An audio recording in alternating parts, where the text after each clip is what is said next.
నమస్తే. సమ్మర్ వచ్చేసింది. ఏసీల వాడకం బాగా పెరిగిపోతుంది. అయితే మనలో చాలా మందికి ఏసీని అసలు ఎలా వాడాలో తెలియదండి. ఇది మాత్రం నిజం. ఎందుకు అనంటే మెయింటెనెన్స్ సరిగ్గా రాకో ఏసీ పాడైపోతూ ఉంటుంది, సరిగ్గా రూమ్ కూల్ అవ్వలేదని ఇలా ఎప్పటికప్పుడు టెక్నీషియన్లు పిలుస్తుంటాం. మళ్ళీ ఏదో ఒక ప్రాబ్లం. అంటే కొద్దిగైనా మనకు ఆ ఏసీ పట్ల అవగాహన ఉండాల్సిందే.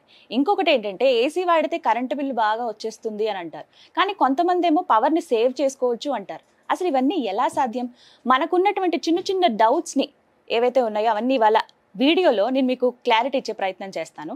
ప్రస్తుతం నాతో పాటు 12 ఇయర్స్గా ఏసీ టెక్నీషియన్గా పనిచేస్తున్న రాంబాబు గారు ఉన్నారు. మీ సందేహాలు నా సందేహాలు అన్ని క్లియర్ చేసుకుందాం. హలో రాంబాబు గారు, నమస్కారం. 12 ఇయర్స్ అండి మీరు అంటే మీకు ఏదైనా ఒక షాప్ పెట్టుకుని మెయింటైన్ చేస్తున్నారా లేకపోతే ఎలా? షాప్ అండ్ మెయింటెనెన్స్ నాకు బయట ఓన్ వర్క్ ఎక్కువ. Own work. కాల్ చేస్తే వెళ్ళి ఏసీ రిపేర్ చేసి వచ్చేస్తారు. మొత్తం ఆల్ రిపేర్స్ చేయడం. కామన్ గా వచ్చే రిపేర్ ఏంటి ఏసీలో అసలు? కామన్ గా వచ్చేది అయితే మటుకి నా గ్యాస్ లీక్ ఉంటదండి ఎక్కువ. లేదంటే హైలో అయితే మటుకి సర్వీసింగ్ చేయించుకోవాలండి. 90% అయితే సర్వీసింగ్ చేయించుకుంటేనే కూలింగ్ ఎఫెక్ట్ ఉంటుంది, లేదంటే ఉండదండి. ఓకే, అంటే ఒక ఏసీకి సర్వీసింగ్ అనేది ఎప్పుడెప్పుడు అవసరం? 6 monthsకి ఒకసారి మినిమం చేయించుకోవాలండి. సమ్మర్ ముందు, సమ్మర్ తర్వాత. ఓకే, మనకి 3 నెలలు కదా బాగా ఉండేది. ఇప్పుడు ఏప్రిల్, మే, జూన్, మార్చ్ అనుకోండి. మార్చ్, ఏప్రిల్, మే వరకు బాగా ఉంటుంది. జూన్ మధ్య వరకు కూడా. ఈ 3.5 నెలలు అయిన తర్వాత వింటర్ సీజన్ అయిపోయిన వెంటనే స్టార్టింగ్ లో చేయించుకోవాలండి. తర్వాత సమ్మర్ సీజన్ అయిపోయిన వెంటనే చేయించుకోవాలండి. యూజింగ్ కి ఏసీ కూలింగ్ ఎఫెక్ట్ బాగుంటుందండి. మెయిన్ అయితే అదండి. ఓకే, సో కామన్ గా వచ్చే డౌట్స్ అయితే అంటే ఏమని అడుగుతారు? ఏసీ సర్వీసింగ్ మెయిన్ అండి. దానివల్లే కరెంటు బిల్ ఎక్కువ వస్తుంది సర్వీసింగ్ చేయించకపోతే కనుక. సర్వీసింగ్ కరెక్ట్ టైం చేయకపోతే పవర్ బిల్ ఎక్కువ వస్తుంది. పవర్ బిల్ వస్తుంది. డస్ట్ పట్టేసి గ్యాస్ సర్క్యులేషన్ ఒక కూలింగ్ ఎఫెక్ట్ తక్కువ అయ్యి అలాగ వస్తుందండి. దానివల్ల బిల్ ఎక్కువ వస్తుంది. అంటే కామన్ గా మనం చూసేది 2000 పైనే వస్తుంది. ఎవరైనా ఇంట్లో ఏసీ ఉంటే 2000 పైన మనం చూస్తాం. బట్ అది కూడా తగ్గించుకోవచ్చా? తగ్గించుకోవచ్చు అండి. సర్వీసింగ్ చేయించుకుంటే సర్వీసింగ్ మెయింటెనెన్స్ బాగుంటే కనుక కరెంట్ బిల్ తగ్గుతుంది. సాధారణంగా ఏంటి టన్స్ లో మనం చూస్తాం కదా ఏసీస్, ఎలా ఉంటాయి? 10/10 అయితే 1 ton వేసుకోవచ్చు. 1 ton అండి. దానికి 10 రూమ్ విడ్త్, అది రూమ్ బట్టి అయితే 1 ton 1.5 అండి. స్పిరిట్ ఏసీస్ 210 ఇలా ఉంటది. సెంట్రల్ ఏసీస్ వచ్చేసరికి టన్నేజ్ మారుతుందండి. Split, tower, window, cassette ACs 4 ఉంటాయండి. ఇందులో డౌట్ ఏంటంటే స్ప్లిట్ ఏసీ బెటరా, టవర్ ఏసీస్ బెటరా? ఇప్పుడు ఫర్ ఎగ్జాంపుల్ ఒక ఇంట్లోనండి మనకి హౌస్ కి వచ్చేసరికి విత్ బట్టి tower AC, split AC better అండి. కమర్షియల్ హాల్స్ కానీ వాటిలోకి అయితే మటుకి ఫంక్షన్ హాల్స్ కానీ టవర్ ఏసీ బెటర్ అండి. టవర్, క్యాసెట్ ఏసీ అండి. ఇప్పుడు పెద్ద హాల్ ఉందనుకోండి, కమర్షియల్ ప్లేస్, ఇప్పుడు మీరు అన్నారు ఒక ఫంక్షన్ హాల్ ఏదో అని, అక్కడ ఏవి బెటర్ అండి చాయిస్? ఫంక్షన్ హాల్ కి అయితే కనుక క్యాసెట్ ఏసీ బెటర్ అండి. స్క్వేర్ టైప్ వస్తుంది. అంటే ఎలా ఉంటుంది? 4 పలుకులు కూడా వస్తుంది అండి. స్క్వేర్ టైప్ 4 వైపులా ఎయిర్ వస్తుంది అండి. అదైతే అదైతే టవర్ ఏసీ అయితే మట్టుకి 1 సైడ్ వస్తుందండి. ఓన్లీ టవర్ అంటే పెట్టిదండి, నిలబెట్టింది. అవును. అదైతే మటుకి అదైనా ఇదైనా సరే కూలింగ్ ఎఫెక్ట్ టన్నేజ్ బట్టే ఉంటుందండి. అది కూడా అంటే ఆ రూమ్ ఎంత ఉంది అనే దాన్ని బట్టి ఉంటుంది అంతే. కూలింగ్ ఎఫెక్ట్ ఏసీ అనేసరికి ఎక్కడైనా ఒకటే, ఏదైనా ఒకటే. ఓకే, అంతే చల్లగా అంతే వస్తుందండి. ఓకే, ఎక్కడైనా సరే ఇంకా అందులో మార్పులు ఉండవండి ఏసీ కూలింగ్ బట్టి. ఓకే, ఇంట్లో మనం నార్మల్ ఏసీ, టవర్ ఏసీ వాడుకుంటే యూజ్ ఉండదంట? యూజింగ్ ఉండదండి. టన్నేజ్ బట్టి ఉంటుందండి. మనకి రూమ్ కెపాసిటీ బట్టి మెయిన్ అండి ఉంటుంది. స్ప్లిట్ ఏసీ అనేసరికి పైన వాల్ మీద వస్తుంది కాబట్టి దానికి బెటర్ గా స్ప్లిట్ ఏసీ సజెషన్ అండి. టవర్ ఏసీ అనేసరికి హాల్స్ లోని, ఫంక్షన్ హాల్స్ లోని అక్కడ ఒక సైడ్ పెట్టడానికి యూజ్ చేస్తారు. రైట్. అండ్ ఇప్పుడు కామన్ గా చూద్దాము. అంటే ఇప్పుడు ఫర్ ఎగ్జాంపుల్ ఇది ఎందుకు ఉంచానంటే తెలుస్తుంది, ఒక చిన్న డౌట్స్ అవి అడగటానికి. ఒక్కోసారి ఏంటంటే మనం ఏసీ ఆన్ చేసిన తర్వాత ఇలా తుప్పర్ల లాగా వాటర్ ఇలా పడుతూ ఉంటుందండి, ఇక్కడ నుంచి ఇలా వచ్చేస్తూ ఉంటుంది. రీజన్ ఏంటి అసలు? ఓకే, డస్ట్ పట్టేసి ఎయిర్ బ్లాక్ అయిపోయినా సరే కాయిల్ లోంచి వాటర్ లీక్ అయ్యి బ్లోయర్ దగ్గర నుంచి వస్తుందండి వాటర్. అది ఇంకోటి ఏంటంటే డ్రైన్ పట్టి ఉంటది. డ్రైన్ పట్టి బ్లాక్ అయినా సరే అందులోంచి వాటర్ లీక్ అయ్యి బ్లోయర్ నుంచి వస్తుందండి. దానికి ఏం ప్రాబ్లం ఉండదు. ప్రాబ్లమ్స్ ఏమి ఉండవండి. అది ఎక్కువ వాటర్ లీక్ అవుతే మట్టుకు సర్వీసింగ్ చేయించుకోవాలండి. లేదంటే అది బోర్డులోకి వెళ్ళి ఎఫెక్ట్ అయ్యే ప్రాబ్లం ఉందండి. డ్రైన్ బై బ్లాక్ అయ్యి బోర్డులోకి వెళ్ళి ఎఫెక్ట్ అయ్యే ప్రాబ్లం ఉందండి మెయిన్. సో ఈ విషయం జాగ్రత్త అండి. చాలా మంది వస్తున్నాయి కదా పర్వాలేదని చెప్పి అలా డిలే చేసేస్తూ ఉంటారు. బట్ అది వాటర్ లీకేజ్ అవుతుంది అంటే కనుక కంపల్సరీ సర్వీసింగ్ చేయించుకోవాలి. డ్రైన్ బ్లాక్ అయితే మటుకి క్లీన్ చేయించుకోవాలి. సర్వీసింగ్ మెయిన్ అండి. సో అలా వచ్చినప్పుడు నెగ్లెక్ట్ చేయొద్దు, అదొక ఇండికేషన్ అని అనుకోవాలి అంతే సర్వీసింగ్ కి. రాంబాబు గారు, ఏసీ కొనేటప్పుడు ముఖ్యంగా మేము పరిగణనలోకి తీసుకోవాల్సిన అంశాలు ఏంటండి? మనకి స్టార్ రీడింగ్ అని ఉంటది కదా మేడం. ఆ స్టార్ రీడింగ్ తో పాటు 3 స్టార్ 4 స్టార్ 5 స్టార్ ఇందాక అన్నారు మీరు. స్టార్ రీడింగ్ తో పాటు మన కూలింగ్ కన్సెషన్ అని చెప్పి ఉంటదండి. ఓకే, అది కూడా చూసుకోవాలండి మెయిన్. ఓకే, ఇప్పుడు ఇక్కడ చూద్దాం. ఇది వచ్చేసి 210 అండి. 1.5 కి అయితే 4480 ఉంటుందండి. ఈ 210 కాబట్టి 6550 ఉంటుందండి. అది చూసి మెయిన్ తీసుకోవాలి. ఓకే ఓకే, అక్కడ అవి కంపల్సరీ మెన్షన్ చేసి ఉంటాయి. దాని కెపాసిటీ బట్టి ఇస్తాడండి. కెపాసిటీ బట్టి చూసి తీసుకోవాలి మేడం. ఇవన్నీ కూడా మన రూమ్స్ ఎంత ఉన్నాయి, మనం ఎక్కడ యూజ్ చేస్తున్నాం, ఇది కమర్షియల్ ప్లేస్ లో కావాలా లేకపోతే హౌస్ పర్పస్ అనేది? హౌస్ పర్పస్ కే వస్తాయండి స్ప్లిట్ ఏసీ ఎక్కువ శాతం అయితే. సో దాన్ని బట్టి తీసుకోవాలి.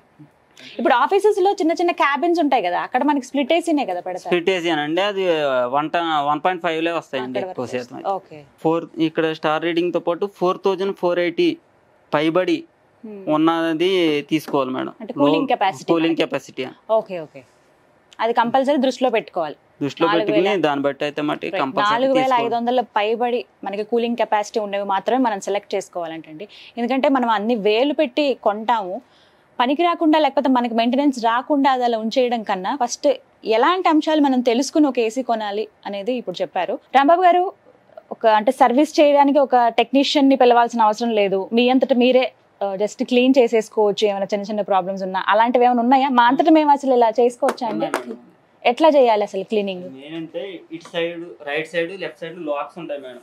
లాక్స్ ఉంటాయి, ఎస్. ఓకే, అటు సైడ్ ఇటు సైడ్ లాక్స్ పట్టుకుని పైకి లేపితే ఓకే. ఇవి డస్ట్ ఫిల్టర్లు అండి. ఇవి ఇలా పైకి లేపి ఇలా లాచి బయటకు వస్తుంది. మెయిన్ ఇవి క్లీన్ చేసుకుని పెట్టుకుంటే కూలింగ్ ఎఫెక్ట్ బాగుంటుందండి. కూలింగ్ ఎఫెక్ట్ ఎక్కువ అవుతుంది. ఓకే, ఇవి కంపల్సరీ క్లీనింగ్ ఉండాలి. వీటికి డస్ట్ అంతా ఉండిపోతే ఇంకా ఎక్కడ వస్తుంది ఎయిర్ అనేది? చల్లగా అనేది రాదు. ఫస్ట్ ఎయిర్ సర్క్యులేషన్ ఎక్కువ అవ్వదండి. ఓకే, ఇక్కడ ఇలా డైరెక్ట్ క్లీన్ చేయొచ్చా బ్రష్ తోటి? మనం అక్కడ చేసుకుంటా అదైతే టెక్నీషియన్ వాళ్ళే చేయాలి.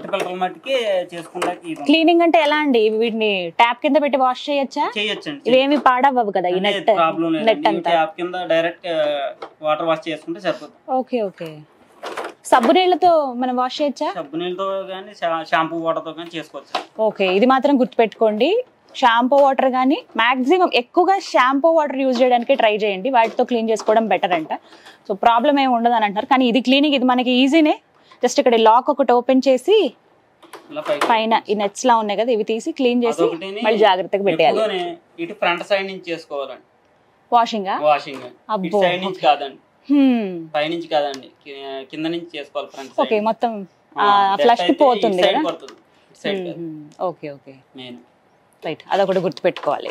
రాంబాబు గారు, ఒక డౌట్, ఇప్పుడు తడిగా ఉంటుంది కదా మనం అంతా వాష్ చేసిన తర్వాత ఈ మ్యాట్ అంతా, అలాగే పెట్టేయచ్చా? మళ్ళీ ఏమైనా ప్రాబ్లం అవుతుందా? లేదంటే డ్రై అయిన తర్వాత డ్రై లో అయినా పెట్టుకోవచ్చు. ఓకే, సో మాక్సిమం డ్రై అయిన తర్వాత పెడితే మంచిది అని అంటారు. సేమ్ మళ్ళీ అంతేనా ప్రొసీజర్?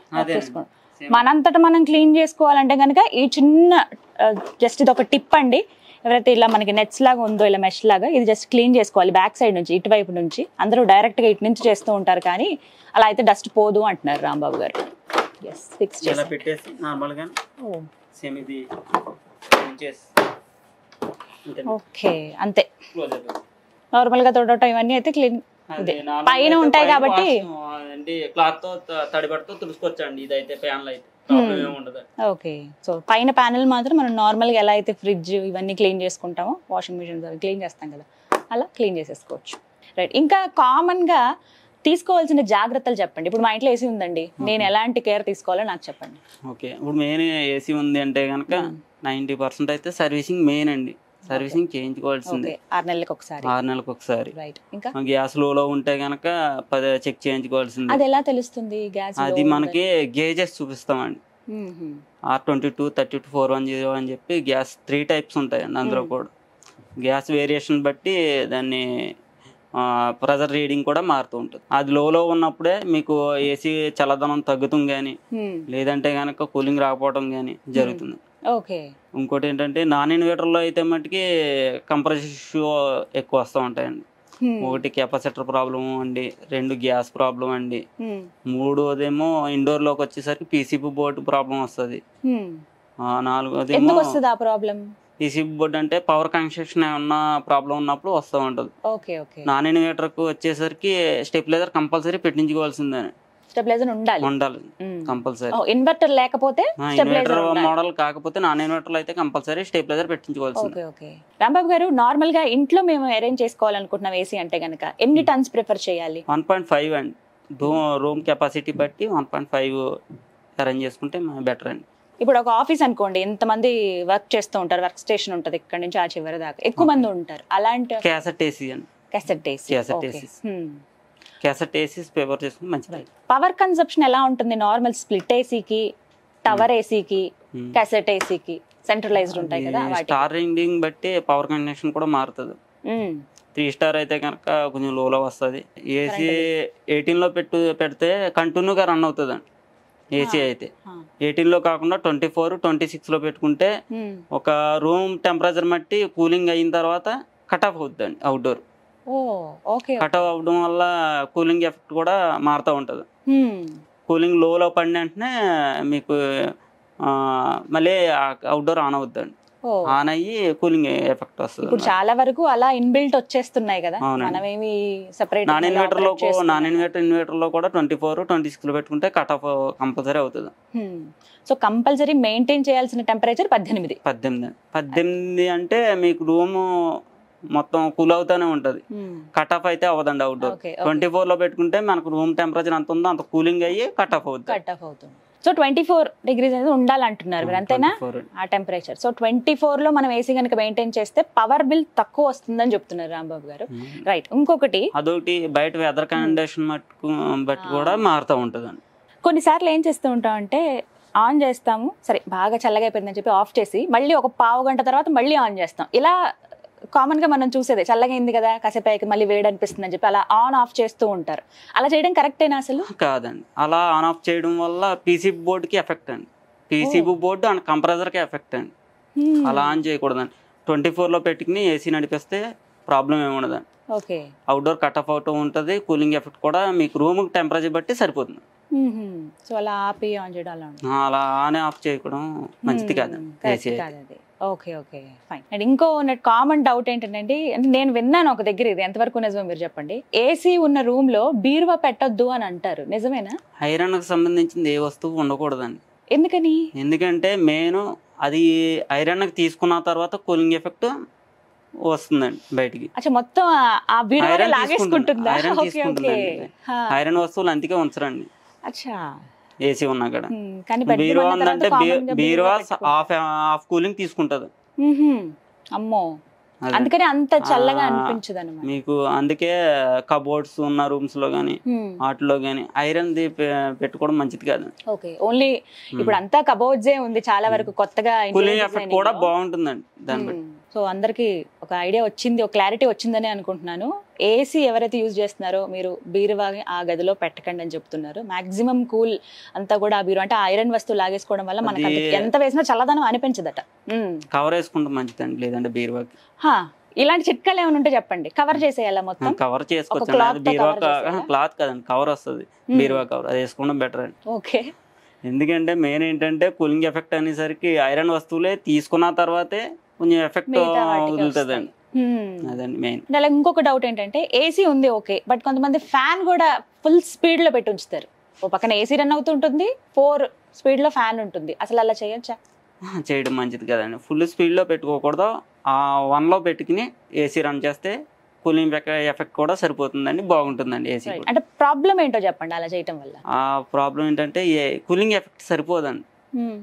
అంటే ఫుల్ లో పెట్టడం వల్ల హీటింగ్ ఎయిర్ వస్తుందండి లైట్ గా. 1లో పెట్టుకోవడం వల్ల అన్నిటికి స్ప్రెడ్ అవుతుందండి కూలింగ్ ఎఫెక్ట్. అది మెయిన్. సో ఇంకా అంత ఖర్చు పెట్టి ఏసీ తీసుకుని ఆన్ చేసుకోవడం వల్ల ఉపయోగం లేదు, ఫ్యాన్ అంత స్పీడ్ లో పెడితే. స్పీడ్ లో పెట్టడం మంచిది కదండి, 1లో పెట్టుకోవాలండి. రైట్, ఫ్యాన్ ని 1 స్పీడ్ లో పెట్టాము, అప్పుడు ఏసీ టెంపరేచర్ ఎంత ఉండాలి? 18 లో ఉండాలి. 18. ఇది మాత్రం హై స్పీడ్ లో ఉండాలి ఫ్యాన్ స్పీడ్ కూడా. ఓకే. ఇది ఏసీ రిమోట్ లో హై స్పీడ్ లో ఉండాలి. ఓకే. ఏసీలో ఉన్నటువంటి ఫ్యాన్ స్పీడ్ అనేది హైలో ఉండాలి. హైలో ఉండాలి. మన నార్మల్ గా ఉండే ఫ్యాన్ మాత్రం 1 స్పీడ్ లో ఉండాలి. ఓకే ఓకే, ఇది ఒక లాజిక్. అది కూలింగ్ ఎఫెక్ట్ సరిపోతుందండి. ఇంకోటి ఏంటంటే ఒక్కొక్కటి గ్యాస్ అత్మానం లీక్ అవుతుందంటే కనుక ఇండోర్ కానీ అవుట్డోర్ లో కానీ లీక్ ఉంటేనే కంపల్సరీ లీక్ అవుద్దండి. ఒకటి ప్లేయర్ నోట్ల దగ్గర లీక్ అవుద్దండి మెయిన్. ఒక ప్లేయర్ నోట్ల దగ్గర అయితే అప్పటికప్పుడు చేసి ఇచ్చేస్తారు. ఇండోర్ అవుట్డోర్ లో లీక్ ఉంటే కనుక ఎన్నిసార్లు గ్యాస్ వేసినా సరే నిలబడదండి. మెయిన్ కంపల్సరీ 2 రిమూవ్ చేసి తీసుకెళ్లి చేయించుకుని వచ్చి చేయవలసిందే. ఓకే. కొన్ని సార్లు ఇండికేషన్ కూడా సరిగ్గా కనపడదు మనకి, నెంబర్ అంటే ఎంత టెంపరేచర్ ఉందని. ఇవి దేనికి? అది బోర్డులో డిస్ప్లే ప్రాబ్లం ఉంటే కనుక ఇండికేషన్ కనపడదండి. దానివల్ల కూడా ఏం ప్రాబ్లం ఉండదు మేడం. మనకు తెలుస్తుంది, రిమోట్ లో తెలుస్తుంది కానీ ఇండికేషన్ లో కనపడదు. అది బోర్డు లో లైట్ బ్లింక్ అవుతే బ్లింక్ అయితే ప్రాబ్లం వస్తుంది. ఓకే. కొన్ని కమర్షియల్ ప్లేసెస్ లో ఏంటంటే డైరెక్ట్ కనెక్షన్ స్విచ్ లాగా ఇచ్చేస్తారు, ఇంకా రిమోట్ అవేమి ఉండవు, వాటికి డైరెక్ట్ కలిపేస్తారు మేడం. అదైతే ప్రాబ్లం ఏమి ఉండదండి. రిమోట్ లో ఆఫ్ చేసి ఆన్ చేస్తూ ఉంటారు కదండి, ప్రాబ్లం ఏమి ఉండదు. ఇంకొకటి ఏంటంటే నేను ఒక దగ్గర చదివాను, గ్యాస్ లీక్ అయ్యి ఇట్లా అది చాలా ప్రమాదం అయ్యింది ఏసీ నుంచి అని చెప్పారు. అంటే మనం నిద్రపోయే టైంలో అలా ఏమైనా జరుగుతుందా? తెలియదు కదా ఆ టైంలో. అవును మేడం, అవును. ఏసీ రన్నింగ్ లో ఉన్నప్పుడు అయితే మటుకు గ్యాస్ లీక్ అవడం అన్నది జరగదండి. మీరు నార్మల్ గా ఏది సజెస్ట్ చేస్తారు? టవర్ ఏసీలు బెటర్ అంటారా, ఇలా స్ప్లిట్ ఏసీస్ బెటర్ అండి? ఇవే బెటరా అన్నిటితో కంపేర్ చేస్తే? ఎందుకని? ఇవేంటంటే ఇవి వాళ్ళకి వస్తాయండి, తక్కువ ప్లేస్ లో పడతాయండి. అవును. అవేమో టవర్ ఏసీ ఎక్కువ ప్లేస్ పడుతుందండి. ఏంటి మనకి టన్నేజ్ బట్టి మార్చుకుంటా ఉంటామండి. స్ప్లిట్ ఏసీస్ అయితే టవర్ ఏసీ అయితే మార్చుకుంటా ఉండదండి.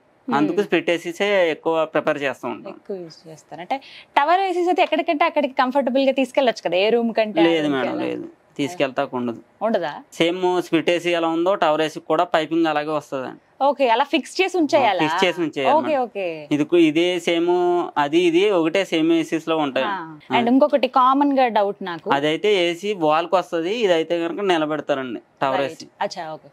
ఇప్పుడు ఈ మధ్యలో మూవబుల్ ఏసీలు వచ్చినాయి. మూవబుల్ ఏసీస్ అవైతే కనుక ఎక్కడికైనా మూవ్ చేసుకోవచ్చు. కూలింగ్ ఎఫెక్ట్ కూడా మామూలుగా నార్మల్ గానే ఉంటుంది. రన్నింగ్ లో ఉన్నాయి మేడం, వాడుతున్నారు మేడం. ఓకే. అండ్ ఇంకొక డౌట్ అండి, విండో ఏసీస్ ఉంటాయి కదా, అండ్ అలాగే ఈ స్ప్లిట్ ఏసీ. అవును మేడం. విండో ఏసీ కన్నా ఈ ఏసీ డిఫరెన్స్ చూసుకుంటే దానివల్ల చాలా కరెంట్ బిల్ వస్తుంది అని అంటారు విండో ఏసీల వల్ల. రీజన్ ఏంటి? ఓల్డ్ మోడల్ అయితే మట్టుకి కంప్రెసర్ ఇష్యూ వల్ల కరెంట్ బిల్ వస్తుంది. న్యూ మోడల్ లో అలా లేదు మేడం. అది స్టార్టింగ్ వల్ల కూడా current bill up and down అవుతూ ఉంటుంది. పాతకాలం విండో ఏసీలు అయితే పవర్ ఎక్కువ, ఓల్డ్ అయితే కనుక పవర్ ఎక్కువ వస్తుంది. సో కొత్తవి అయితే అలా లేదండి. స్ప్లిట్ ఏసీస్ కి ఏం ఇస్తాడో కంప్రెసర్, విండో ఏసీ కూడా అదే ఇస్తాడు. రైట్. రాంబాబు గారు, ఒక ఏసీ తీసుకోవాలనుకుంటున్నాం వెళ్ళి ఇప్పుడు షోరూమ్ లో. సో ఫస్ట్ మేము ఆలోచించాల్సినవి, చూడవలసినవి ఏంటి, ఏవేవి పరిగణనలోకి తీసుకోవాలి? మనం రూమ్ కెపాసిటీ ఎంత ఉందో ముందు మేము చూసుకోవాలి మేడం. ఓకే. స్టార్టింగ్ 1.5 3 స్టార్ తీసుకోవచ్చు అండి. లేదు అనుకుంటే 5 స్టార్ తీసుకోవచ్చు. 3 స్టార్ 5 స్టార్ వల్ల పవర్ కన్సంప్షన్ తగ్గుతుంది. 5 స్టార్ వల్ల పవర్ తక్కువ తీసుకుంటది. ఓకే. 3 స్టార్ వల్ల ఒక 5% ఎక్కువ తీసుకుంటది, అంతే ప్రాబ్లం అండి. అంతకుమించి ప్రాబ్లం లేదు మేడం. ఓకే. ఇవైతే మనం ఫస్ట్ మన రూమ్ ఎంత ఉంది, కెపాసిటీ బట్టి మినిమం అయితే కనుక 1.5 సజెషన్ చేయాలండి. ఏసీలో అయితే 110 తీసుకున్నా సరే ఓన్లీ నార్మల్ ఫ్యాన్ లాగా యూజ్ అవుతుంది అండి. అది కూడా అంతేనండి, అంతకు మించి యూజ్ అవ్వదండి. ఉండే కొద్ది ప్రాబ్లమ్స్ కూడా 110 ఎక్కువ వస్తుంది, 1.5 లోలో వస్తుంది. ఈ 12 years లో మీకు ఏదన్నా ఒక ఎక్స్పీరియన్స్ ఉందా ఈ ఏసీ రిపేరింగ్ లో? అమ్మో ఇంత దారుణంగా ఉంది దారుణంగా అంటే చాలా తగిలినాయి మేడం. అంటే ఎలాంటివి? గ్యాస్ లీక్ కూడా క్యాప్లరీ బ్లాక్ అవడం, లేదంటే కెపాసిటర్ దగ్గర ప్రాబ్లమ్స్ ఉండడం, వైరింగ్ కాలిపోవడం, ఇవన్నీ చాలా. మీకు ఏం జరగలేదు కదా? మాకైతే ఏం జరగలేదు, కానీ ఇవన్నీ చాలా ఫేస్ చేసేవాడిని నేను ఎక్స్పీరియన్స్ బట్టి. అప్పటి నుంచి ఇంక ఇదే మీరేం జస్ట్ కాల్ చేస్తే వెళ్ళి రిపేర్ చేసి ఏ ఏరియాస్ కి వెళ్తారు? ఏ ఏరియా అయినా హైదరాబాద్ వెళ్ళి చేసి ఎక్కడైనా సరే వెళ్తారా? ఓకే. 2 నిమిషాల్లో ఉంటారా? 2 నిమిషాలు అంటే కష్టం మేడం, టైం ఇస్తాం. ఈ రోజు అవ్వకపోతే రేపండి. రిపేర్ అంటే రోజుల తరబడి పట్టేది ఏమన్నా ఉందా ఇందులో? ఉంటది మేడం. ఏంటిది? ఒకటి కాయిల్ రిపేర్ ఒకటి వచ్చేసరికి 1 డే కానీ 3 days నుంచి 3 days పట్టొచ్చు, లేకపోతే 5 days పట్టొచ్చు అండి. 5 రోజులు పడుతుంది. 5 రోజులు పడుతుందండి. ఒకటి బోర్డు ప్రాబ్లం ఉన్నా సరే 1 డే నుంచి 5 డేస్ కూడా తీసుకుంటామండి టైం అండి. Thank you so much Rambabu గారు. సో చూసారు కదండి, ఏసీ వాడేవాళ్ళు ఖచ్చితంగా ఇప్పుడు మేము ఈ వీడియోలో చెప్పినటువంటి టిప్స్ డెఫినెట్గా ఫాలో అవ్వండి. ఎందుకంటే చిన్న చిన్నవేవి ఈజీగా ఎలా మనం మెయింటైన్ చేసుకోవచ్చు. ఈ క్లీనింగ్ అన్నీ కూడా అంటే టెక్నీషియన్ని పిలిచి జస్ట్ ఈ క్లీనింగ్కి వాళ్ళని పిలిచి మనం వెయిట్ చేయాల్సిన అవసరం లేదు. మనంతట మనమే క్లీన్ చేసుకోవచ్చు. సర్వీసింగ్ మాత్రం ఎవ్రీ 6 monthsకి చేయించుకోవాలంటే సమ్మర్ వస్తుంది అనగా ముందుగానే మనం సర్వీస్ చేసి పెట్టుకోవాలి. ఆ తర్వాత మళ్ళీ సమ్మర్ అయిపోయిన తర్వాత ఈ విధంగా చేస్తే కొంచెం ఎక్కువ రోజులు లాంగ్ లాస్ట్ ఉంటుందన్నమాట. అలాగే మనం ఏసీ రన్ చేసేటప్పుడు ఫ్యాన్ హై స్పీడ్లో పెట్టొద్దు, జస్ట్ స్పీడ్ 1లో పెట్టుకుంటే చాలు అని చెప్తున్నారు. అప్పుడు మనం ఆ కూలింగ్ ఎఫెక్ట్ని ఎంజాయ్ చేయగలుగుతాం. అలాగే ఏసీ ఉన్న రూమ్లో ఐరన్ వస్తువులు ఉంచడం దాదాపుగా మానేయండి. ఐరన్ వస్తువులు ఏవి ఆ రూమ్స్లో ఉంచకుండా ఉంటే మంచిది. అండ్ అలాగే దీంతో పాటుగా అంటే మనం ఏ పర్పస్లో తీసుకుంటున్నాం, ఇంట్లో కావాలనుకుంటున్నావా లేకపోతే ఆఫీస్ పర్పస్లోనా అంటే కమర్షియల్ స్పేసెస్లో అనేది మనం ఒక్కసారి ఏసీ కొనడానికి వెళ్లే ముందే మన రూమ్ విడ్త్ లెంత్ ఎంత ఉన్నాయి అనేది వాళ్ళకి చెప్తే దాన్ని బట్టి వాళ్ళు ఎక్స్ప్లెయిన్ చేస్తారు ఏవి తీసుకుంటే బెటర్ అని చెప్తారు. ఈ స్టార్స్ విషయంలో మీరు పడి మిగతావన్నీ కరెక్ట్గా అంచనా వేసుకోకుండా చూడకుండా మాత్రం మోసపోవద్దు. ఇవన్నీ పరిగణనలో తీసుకుని మీరు కనుక ఏసీ తీసుకుని మెయింటైన్ చేయగలిగితే హ్యాపీగా ఈ సమ్మర్లో చిల్ అయిపోవచ్చు. మీకు ఒక అవగాహన కల్పించాలని భావిస్తున్నాను. మరో యూస్ఫుల్ అండ్ ఇన్ఫర్మేటివ్ వీడియోతో మళ్ళీ మీ ముందుకు వస్తాను. This is Geetanjali signing off. నమస్తే.